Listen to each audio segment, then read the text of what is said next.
മോഹൻലാൽ, മമ്മൂട്ടി, മുകേഷ് എന്നിവരുടെയൊക്കെ രാഷ്ട്രീയ സ്വാധീനം അല്ലെങ്കിൽ ഈ ഗവൺമെന്റിലുള്ള അവരുടെ സ്വാധീനമാണ് യഥാർത്ഥത്തിൽ ഹേമ കമ്മിറ്റി റിപ്പോർട്ട് 5 വർഷം ഗവൺമെന്റിന്റെ കയ്യിൽ ഭദ്രമായിരുന്നത്. നമ്മളിപ്പോഴും യഥാർത്ഥത്തിൽ ഹേമ കമ്മിറ്റി റിപ്പോർട്ടിന്റെ പൂർണ്ണമായ റിപ്പോർട്ട് വിവരങ്ങൾ എന്താണെന്ന് ആർക്കും അറിയില്ല. പക്ഷെ അതിന്റെ പൂർണ്ണ രൂപം കണ്ട ഹൈക്കോടതി ഞെട്ടിത്തരിച്ചുപോയി. ആ തരിപ്പും ഈ ഹേമ കമ്മിറ്റി റിപ്പോർട്ടിന്റെ ഈ സാന്നിധ്യവും ഇതിനെയൊക്കെ മറികടന്ന് ഗവൺമെന്റ് പുരോഗമനമാണ് എന്ന് നമ്മളെ ബോധ്യപ്പെടുത്താൻ വേണ്ടി സംഘടിപ്പിച്ചതാണ് ഈ ഫിലിം കോൺക്ലേവ് എന്ന് പറയുന്നത്. നമസ്കാരം. മോഹൻലാൽ, മമ്മൂട്ടി, മുകേഷ് തുടങ്ങിയിട്ടുള്ള നമ്മളുടെ മലയാളത്തിലെ നടന്മാർ, അതേപോലെ നടിമാരും യഥാർത്ഥത്തിൽ വളരെ ലോകോത്തര നിലവാരത്തിൽ ഉയർത്തിക്കാട്ടാവുന്ന നടന്മാരൊക്കെ തന്നെയാണ് നമുക്കുള്ളത്.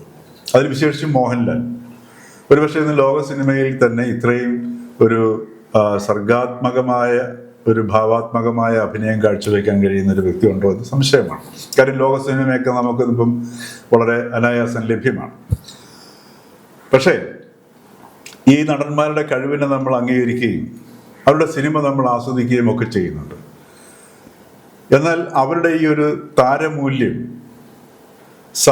സമൂഹവുമായി ബന്ധപ്പെടുത്തി പ്രയോഗിക്കുമ്പോഴാണ് ഈ അജ്ഞാതമായ അപകടങ്ങൾ നാം അറിയാതെ നമ്മളെ ഗ്രഹിക്കുന്നത്. അതിൻ്റെ ഏറ്റവും നല്ല ഉദാഹരണമാണ് ഈ ഹേമ കമ്മിറ്റി റിപ്പോർട്ട് എന്ന് പറയുന്നത്.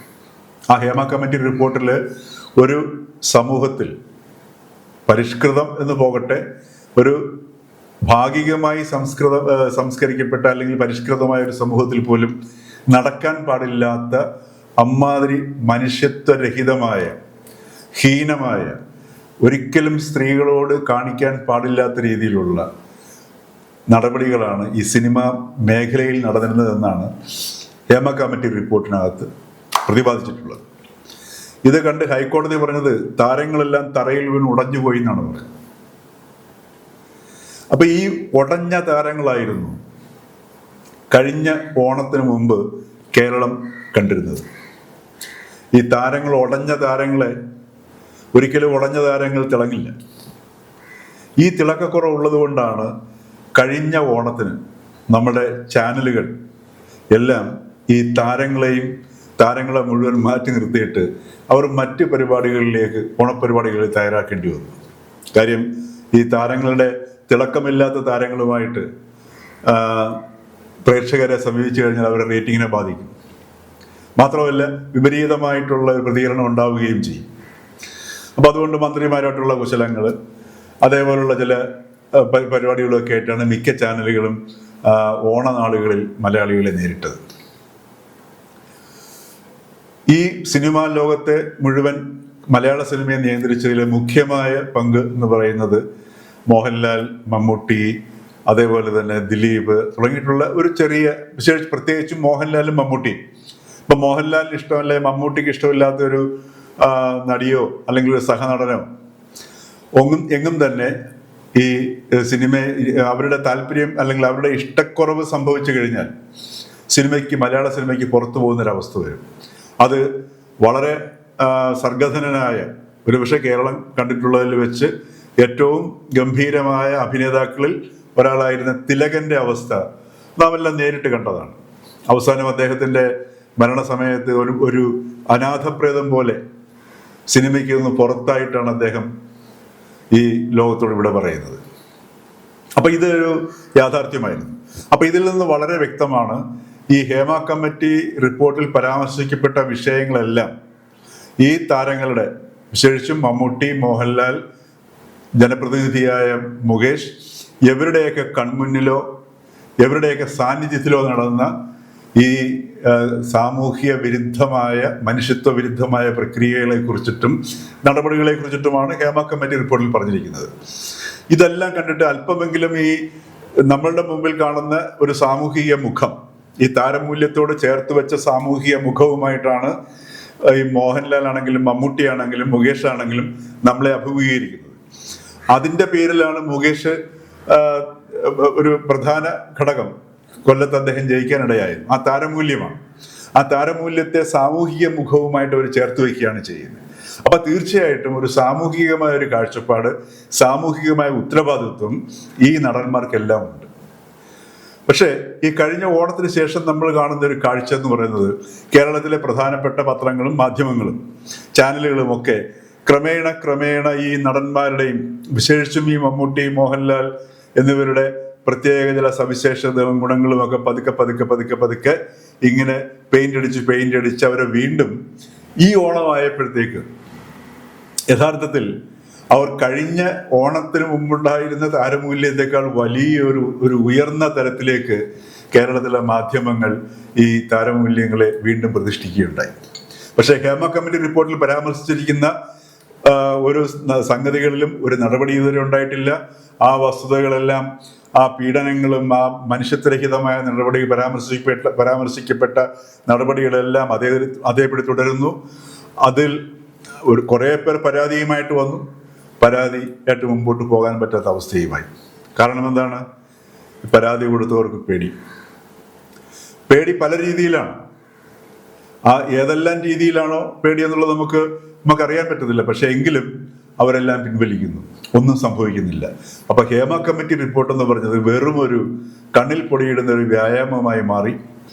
മാത്രവുമല്ല, ഇതിൽ എന്ത് നടപടി എടുത്തു എന്ന് പലതവണ ഹൈക്കോടതി സർക്കാരിനോട് ചോദിച്ചു.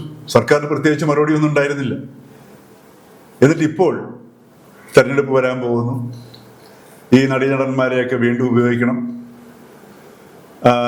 മാത്രമല്ല, മോഹൻലാലും മമ്മൂട്ടിയൊക്കെ ഹേമ കമ്മിറ്റി റിപ്പോർട്ടിന്റെ പശ്ചാത്തലത്തിൽ ഏതാണ്ട് ഒളിവിൽ പോയ അവസ്ഥയുമായിരുന്നു.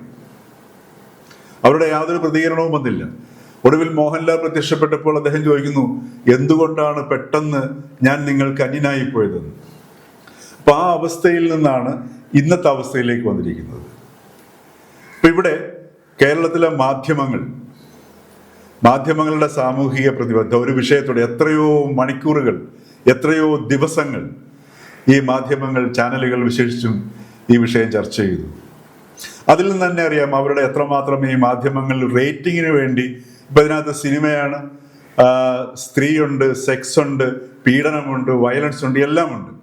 ഇതെല്ലാം ഉപയോഗിച്ചുകൊണ്ട് എങ്ങനെ റേറ്റിംഗ് ഉണ്ടാക്കാം എന്നുള്ളത് മാത്രം ലക്ഷ്യം വെച്ചുകൊണ്ടാണ് മാധ്യമങ്ങൾ ഈ ഒരു ചർച്ചയിലേക്ക് പോയത്. അല്ലാതെ ഏതെങ്കിലും ഒരംശമെങ്കിലും മാധ്യമങ്ങൾക്ക് സാമൂഹികമായ ഒരു പ്രതിബദ്ധതയോ ഒരു സാമൂഹിക ബോധമോ കാഴ്ചപ്പാടോ ഉണ്ടായിരുന്നുവെങ്കിൽ തീർച്ചയായിട്ടും അവർ വീണ്ടും ഈ ഒരു പെയിന്റടി പ്രക്രിയയിലേക്ക്, അതല്ലെങ്കിൽ നഷ്ടപ്പെട്ടു പോയ നഷ്ടമൂല്യം വർദ്ധിത മൂല്യമാക്കി കൊടുക്കാനുള്ള പ്രക്രിയയിൽ ഏർപ്പെടില്ലായിരുന്നു.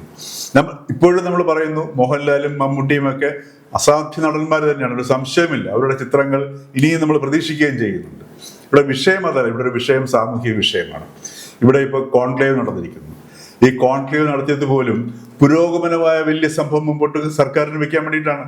ഹേമ കമ്മിറ്റി റിപ്പോർട്ടിന്റെ അടിസ്ഥാനത്തിൽ എന്ത് നടപടിയെടുത്തു എന്ന് ചോദിച്ചു കഴിഞ്ഞാൽ ഇവിടെ പിന്നോക്ക വിഭാഗക്കാർക്ക്, പട്ടികജാതി പട്ടികവർഗക്കാർക്ക് സിനിമ നിർമ്മിക്കാനുള്ള അവസരങ്ങൾ, അതേപോലെ ഈ പറഞ്ഞതുപോലെ ഈ പീഡനത്തിനെതിരെയുള്ള നടപടികൾ, ഇങ്ങനെയൊക്കെയുള്ള സംഗതികൾ ഞങ്ങൾ ഗവൺമെന്റ് എടുത്തു എന്ന് കാണിച്ച് യഥാർത്ഥത്തിൽ ഇത് മമ്മൂട്ടി, മോഹൻലാൽ, മുകേഷ് തുടങ്ങിയവരെ കൂടി രക്ഷപ്പെടുത്താനുള്ള അവരുടെയും കൂടെ മൂല്യം, താരമൂല്യത്തെ സാമൂഹിക മൂല്യവുമായി ചേർത്ത് വെച്ച് അതുകൂടെ ഗവൺമെന്റിനും അവർക്കും എല്ലാം ഒരേപോലെ, ഇതെല്ലാം ഒരു കൂട്ടുകക്ഷി ബിസിനസ് എന്നതുപോലെ ഇരു കൂട്ടർക്കും ഗുണകരമാവുന്ന അവസ്ഥയിലേക്ക് മാറ്റാൻ വേണ്ടിയിട്ടാണ് ഈ സർക്കാർ ഇപ്പോൾ ഏറ്റവും ഒടുവിൽ ഈ ദ്വിദിന കോൺക്ലേവ് നടത്തിയത്.